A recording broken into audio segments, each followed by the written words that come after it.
안녕하세요. 지긋지긋한 이혼 소송을 마친 30대 여성입니다.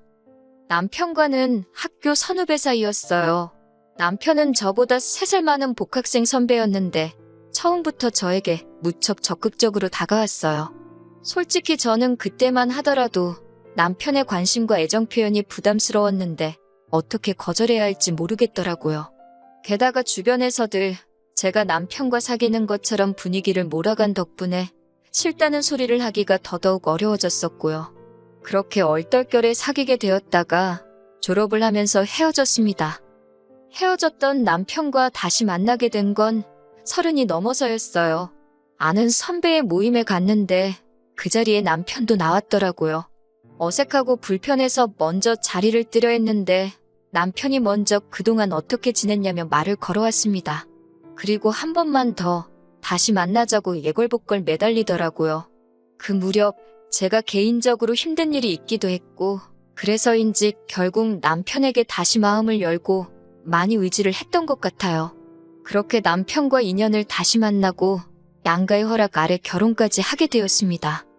하지만 막상 부부의 연을 맺고 나니 남편에게서 생각지도 못한 모습들을 보게 되었어요. 일남 3녀 중 막내로 태어난 남편은 자기 뜻대로 되지 않으면 자기 분에 못 이겨 할 말 못할 말 구분을 못하더라고요. 솔직히 어느 부부가 부부싸움 한 번 안 하며 살겠어요? 그리고 그 이유가 꼭 술이나 여자 문제처럼 크지 않을 때도 있잖아요. 그런데 남편은 아주 사소한 문제로 저랑 부딪히더라도 걸핏하면 이혼 소리를 입에 달고 살았습니다.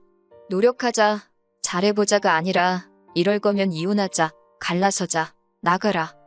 그런 소리를 들으면서도 당장에 이혼하지 않고 버텼던 건 하나뿐인 딸 때문이었어요. 사실 남편의 막말이 시작된 직후 저는 바로 헤어질 결심을 했었습니다. 하지만 그 무렵 몸 상태가 영 심상치 않아 혹시나 하는 마음에 임신 테스트를 해보게 되었고 결과는 두 줄이었지요. 계산을 해보니 허니문 베이비일 확률이 높았고 상황이 원망스러웠지만 어쨌든 제 뱃속에 새로운 생명이 있다고 하니 이유는 차마 할 수가 없었습니다.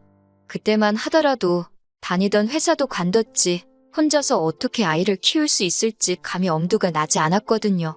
그래서 그때부터는 내 딸 하나만 잘 키우자 그 생각만 하면서 살자고 결심했네요. 시간이 흘러 결혼한 지 4년차가 되던 해였습니다. 4년 동안 이미 남편의 막말에 어느 정도 익숙해져서 너머라냐 떠들어라 안 듣는다 하고 흘려듣기 일쑤였어요. 처음 작정했던 것처럼 오로지 딸 하나만 보면서 살았네요.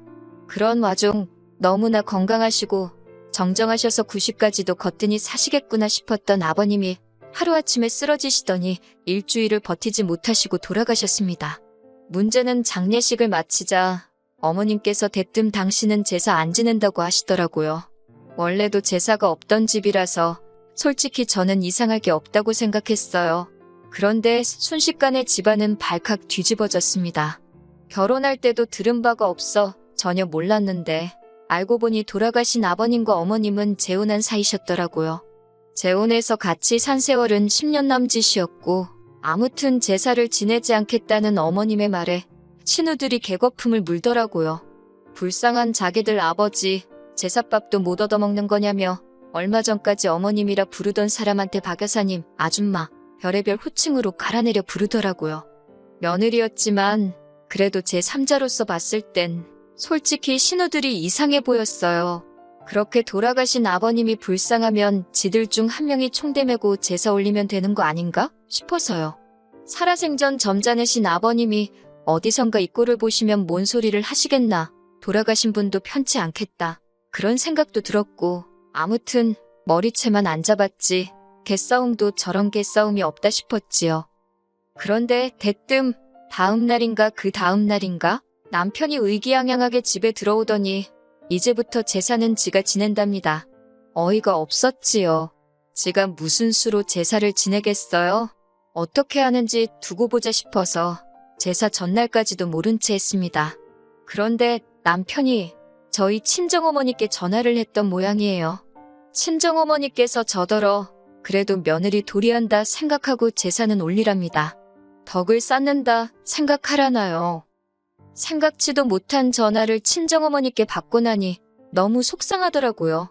남편이란 인간이 장인장모 어려운 게 없나 싶기도 하고, 사실 친정부모님이 속상해 하실까봐 그동안 어떻게 사는지 미주알고주알 말하지 않았거든요. 그러니 딸내미 속도 모르고 제사를 올려드려라 마라 하신 거겠지요.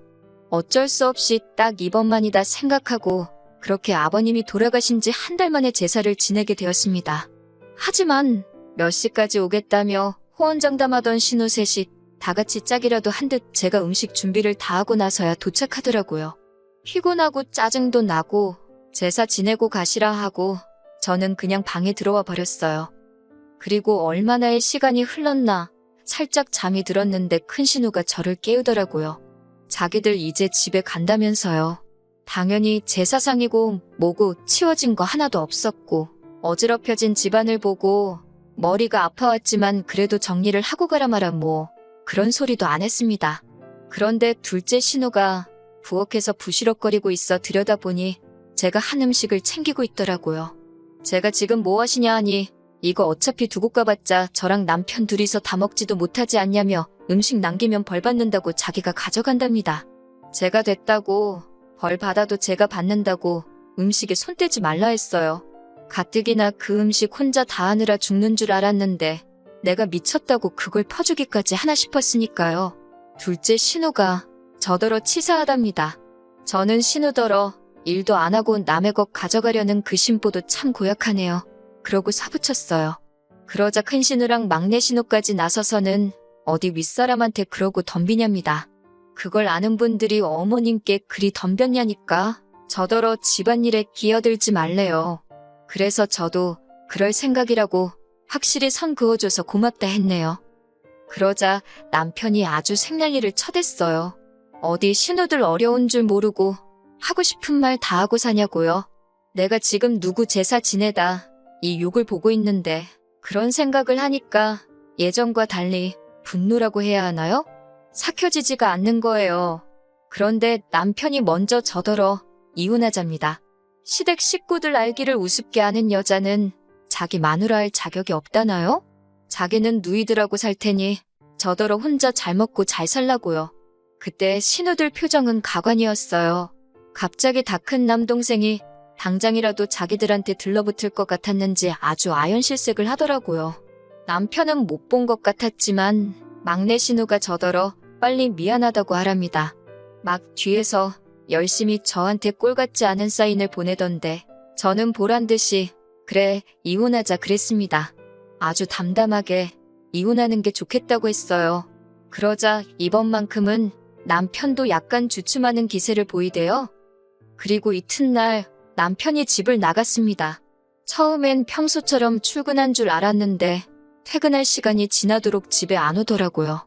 걱정은 하나도 안 되었지만 그래도 어디 가서 비명행사한 건 아닌가 싶어서 전화는 한번 걸어봤어요.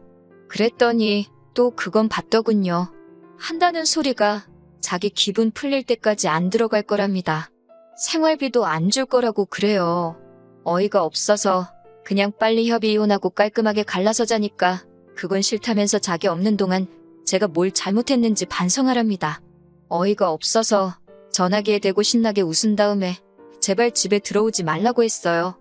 이후로 저는 친정부모님에게 그동안 제가 겪은 일을 털어놓았습니다.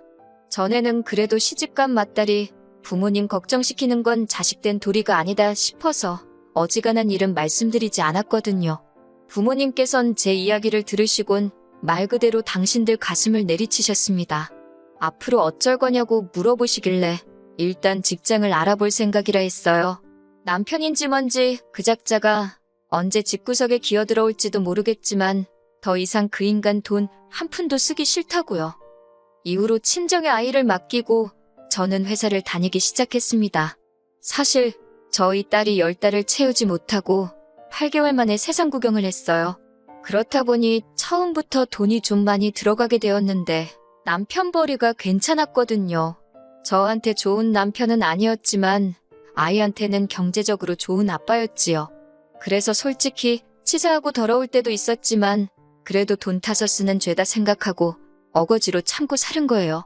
하지만 이혼하자는 소리가 안 먹히니까 결국엔 돈 가지고 이러는구나 싶어서 하루라도 빨리 어떻게든 경제적으로 자리를 잡아야겠다 싶었네요. 그리고 이후로 저는 남편에게 단 한 차례도 연락하지 않았습니다. 한 달, 두 달이 지나도록 아무런 반응도 보이지 않았지요. 그러니까 오히려 남편이 불안해졌던 모양이에요. 집 나간 지 한 4개월쯤 되었을 땐가 모르는 번호로 전화가 걸려왔는데 직감적으로 남편이란 걸 알 수 있었습니다. 저는 그 전화를 일부러 받지 않았고요. 그러자 두어 번 정도 전화가 더 걸려왔고 역시나 받지 않았더니 뭐가 급했는지 이번에도 장모인 친정어머니께 전화를 걸었더군요. 친정어머니가 이야기를 전하시길 남편이 슬쩍 화해하고 싶다는 뜻을 보이더랍니다. 하지만 정신을 들차린 건지 친정어머니더러 판을 좀 깔아달라고 그랬다나요? 친정어머니가 저더러 어쩌고 싶냐 물으시길래 됐다고 했습니다.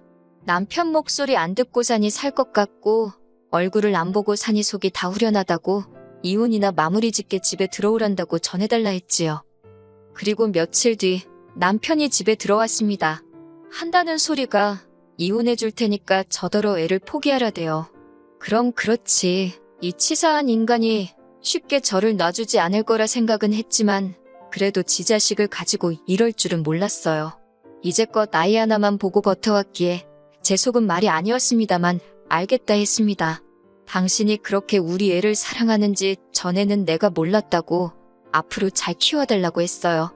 그러자 남편이 어떻게 엄마라는 사람이 그렇게 쉽게 자기 애를 포기할 수 있냐고 오히려 난리를 치더니 급기야는 아주 발악을 하더라고요.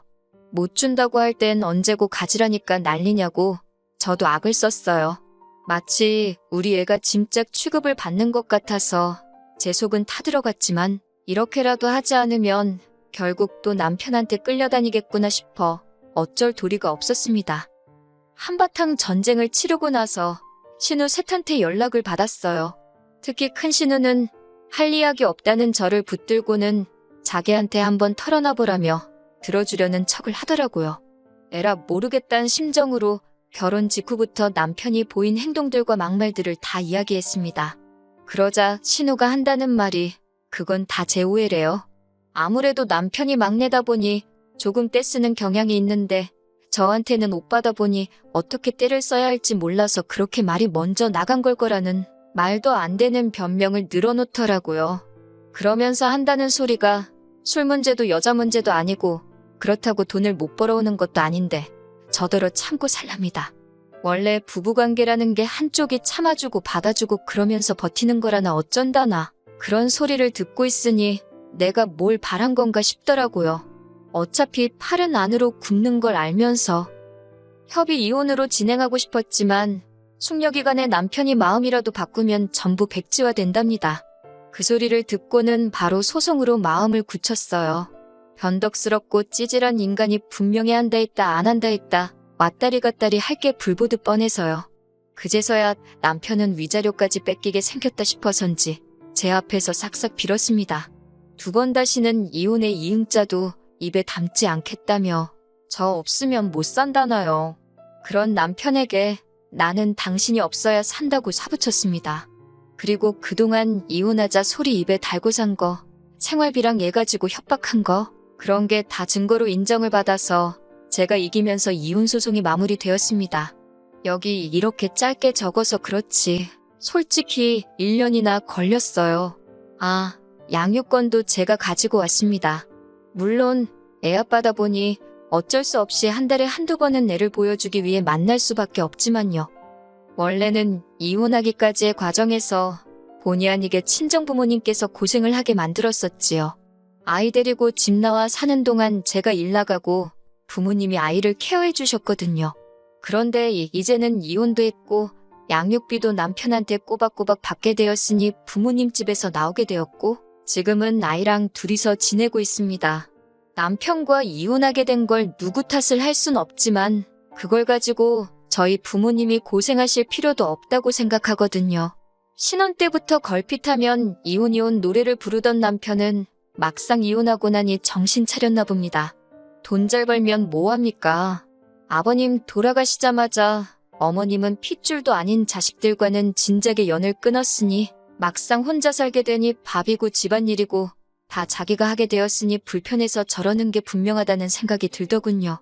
그렇게 우기던 아버님 제사는 앞으로 지가 스스로 준비하려나? 아니면 지 누이들이 제 시간에 와서 도와주려나 의문이네요. 아이를 아빠 없이 키우고 싶지 않아 참아왔었는데 이혼하고 나니 별거 아니더군요. 오히려 엄마 아빠가 화목하지 않은 집안에서 아이를 키우는 것보다 아이한테도 이 편이 더 나은 것 같습니다.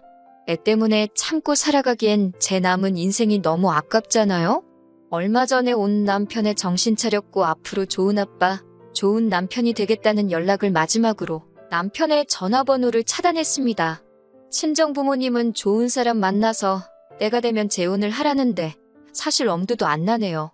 돈 벌어오는 거 당연히 수고스럽고 고마운 일이지만 그걸 가지고 생색내면서 뒷바라지해주고 애 키워주고 저는 식모도 아니고 남편의 엄마도 아니니까요.